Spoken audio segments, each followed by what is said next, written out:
Mr. Yang, and you? What brings you to the seat of divine foresight this time? It's nothing urgent. We were hoping to understand Helmmaster Yukong a little better. Yukong?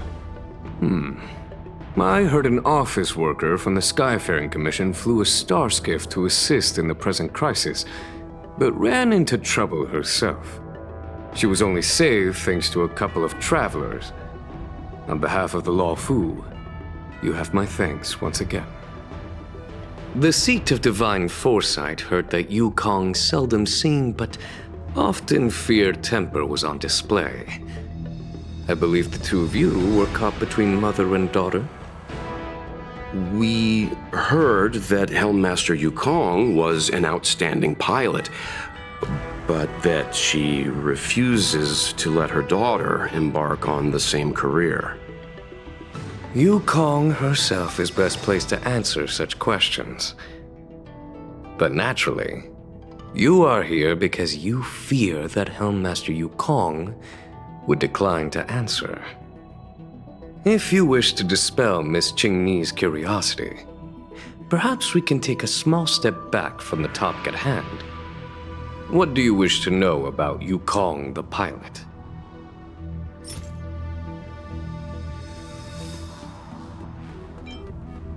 Did Qingni tell you any of this?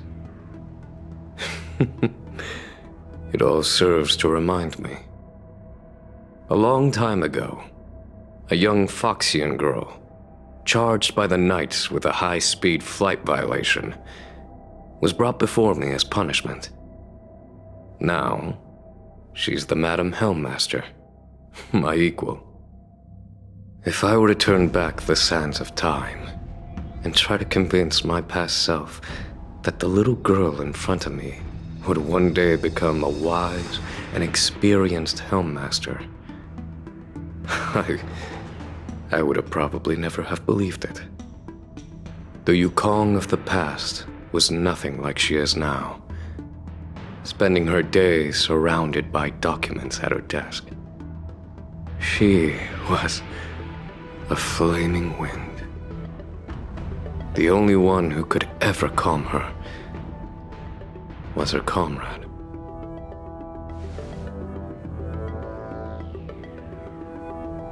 Yes, large fighter starskiffs need to be operated in pairs. One pilot takes the helm, the other controls the turrets. The legend of the ace fighter pilot is incomplete without the ace gunner. Yukong's partner was Sai. Both at the controls and behind the turret. Sai was like a cold blade, efficient, decisive, unfeeling when she had to be. It's hard to imagine such contrasting personalities working in perfect harmony.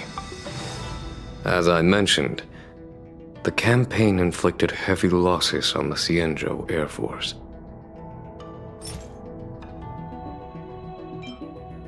Oh, this is a divine object from the Rainbow Arbiter?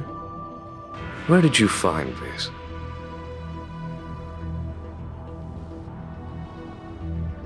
This object has been stored inside Helmmaster Yukong's personal trinket all along. Miss Qingni lent it to us. She thought it might be a way to find out more about Yukong's past and why she no longer flies. This object is no ordinary trinket. It has borne witness to blood and tears. I'm sure you're both familiar with the Xianzhou's long galactic hunt. But have you heard of the denizens of Abundance Wars? As the Xianzhou has continued to cleanse the universe of immortal abominations, so too has the Abundance Axis succeeded in breaching our defensive lines. They pushed the Xianzhou to the brink of disaster. 30 years ago, the Xianzhou Yaoqing and Fenghu were besieged by our enemies. Even in the long history of warfare between the Xianzhou Alliance and the denizens of Abundance, that air battle was one of the most tragic. We were greatly outnumbered by the abominations of Abundance. Almost 1 million fighter pilots fought in the bitter battle. Those who survived numbered no more than 100,000. Had the Rainbow Arbiter not descended and destroyed the enemy's assault with their sky-shattering Lux Arrow, who's to say whether the Luofu would still be here today? Such divine objects were forged from the embers that the Arbiter's divine arrow left behind. For the survivors, these relics contain the blood of their comrades, the ashes of their enemies, and the dust of their memories. Yukong is a survivor of that war. Her best friend, Cai, perished on the battlefield. I don't have any other questions. Thank you, General. I do not wish to speculate on the reason behind Helmmaster Yukong's reluctance to fly, nor do I want to open up old wounds. However, it is difficult to discard one's past. Yukong and Cai trusted each other with their lives. The Helmmaster will have strong memories of that time. Perhaps it is not my place to say, but I believe Qingni has the right to know about the past, as the past is starting to affect her future.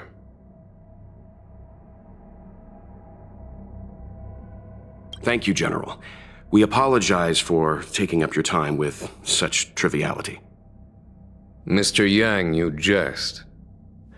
How can harmony between parent and child constitute a triviality?